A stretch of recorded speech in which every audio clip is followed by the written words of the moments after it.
बुलेटिनच्या सुरुवातीला महत्त्वाची बातमी। कोरटकरच्या जामिनाबाबत आज कोल्हापूर सत्र न्यायालयात सुनावणी होणार आहे। राज्य सरकारची बाजू ऐकून योग्य तो निर्णय घ्या, मुंबई हायकोर्टाने कोल्हापूर सत्र न्यायालयाला हे निर्देश दिले। आज जामीन संपतोय, निर्णय रद्द करण्याची गरज नाही असं हायकोर्टाने म्हटलंय। तर कोल्हापूर पोलिसांनी दाखल केलेल्या याचिकेवर हायकोर्टात आजची सुनावणी संपली आहे। तर मुंबई हायकोर्टातील ही सुनावणी संपलेली आहे। कोरटकरच्या जामिनाबाबत आज कोल्हापूर सत्र न्यायालयात दुपारी 2:30 वाजता सुनावणी होणार आहे। राज्य सरकारची बाजू ऐकून योग्य तो निर्णय घ्या, मुंबई हायकोर्टाने कोल्हापूर सत्र न्यायालयाला हे निर्देश दिलेले आहेत। तर कोरटकर प्रकरणाच्या सुनावणीत काय झालं ते पाहतोय। कोल्हापूर सत्र न्यायालयाचे निरीक्षण काढून टाका, हायकोर्टाने महत्त्वाचे निर्देश दिलेत। कोरटकरचा मोबाईल हॅक झालेला, कोल्हापूर कोर्टाचं हे निरीक्षण। तर स्थानिक कोर्टात आमची बाजू ऐकून घेतली जात नाही असं सरकारी वकिलांनी म्हटलंय।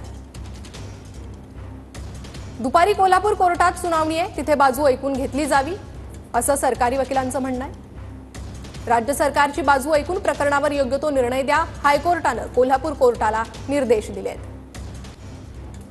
कोरटकरचा अंतरिम दिलासा आज संपतोय, त्यामुळे सत्र न्यायालयाचा आदेश रद्द करण्याची गरज नाही असं कोर्टाने म्हटलंय। असीम सरोदेजी, काय नक्की झालं? कारण की कोल्हापूर कोर्टात देखील सुनावणी आहे, त्यामुळे आत्ताची ही सुनावणी थांबवली गेली का? मी इंद्रजित सावंत यांच्यातर्फे न्यायालयामध्ये हजर राहिलो होतो, कारण की आम्ही रिस्पॉन्ड नंबर 2 याच्यामध्ये होतो आणि आमचं सुद्धा म्हणणं ऐकून घेतलं पाहिजे असं आमचं आधीपासून मत होतं। परंतु कोल्हापूरच्या न्यायालयामध्ये जेव्हा संध्याकाळी 5:15-5:30 वाजता अर्ज दाखल करण्यात आला की प्रशांत कोरटकरला तात्पुरता अटकेपासून संरक्षणाचा आदेश दिला पाहिजे, तेव्हा कुणाचंही म्हणणं ऐकून न घेता एकतर्फी पद्धतीने कोल्हापूरच्या सत्र न्यायालयाने निर्णय दिला 6 वाजता आणि त्याला तात्पुरता अटकेपासून संरक्षणाचा आदेश दिला होता।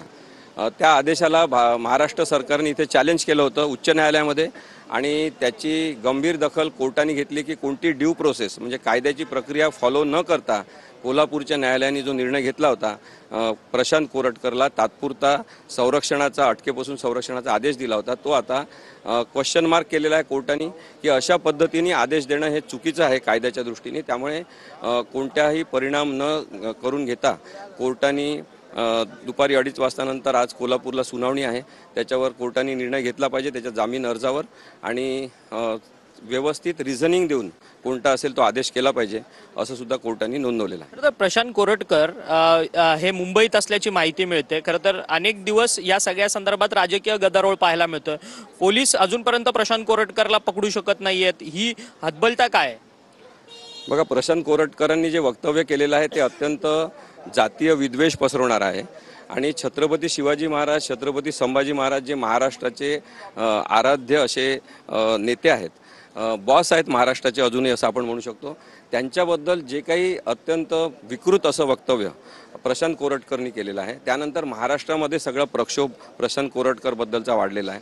अशा वेळेस त्याला सुरक्षित जागा वाटते मध्य प्रदेश, तिथे तो पळून जातो आणि पोलिसांचा म्हणजे माझ्या माहितीप्रमाणे 250 पोलिसांचं संरक्षण त्याच्या घराला दिलेलं असताना तो कसा काय पळून गेला, हा प्रश्न आता महाराष्ट्रातले लोक विचारायला लागलेले आहेत। त्यानंतर तो आता मुंबईत आला असं कळत आहे। मुंबईत आला असेल तर ही सुद्धा त्याला सुरक्षित जागा वाटत आहे, कोणाच्याकडे जाऊन तो लपलेला आहे, कुठे तो उतरलेला आहे, ह्या सगळ्या गोष्टी पोलिसांना माहिती असल्या पाहिजे। इंटेलिजन्स पोलिसांचं जे आहे ते सक्रियपणे याच्या मागे उभं राहिलं पाहिजे आणि प्रशांत कोरटकरला अटक केली पाहिजे असं मला वाटतं।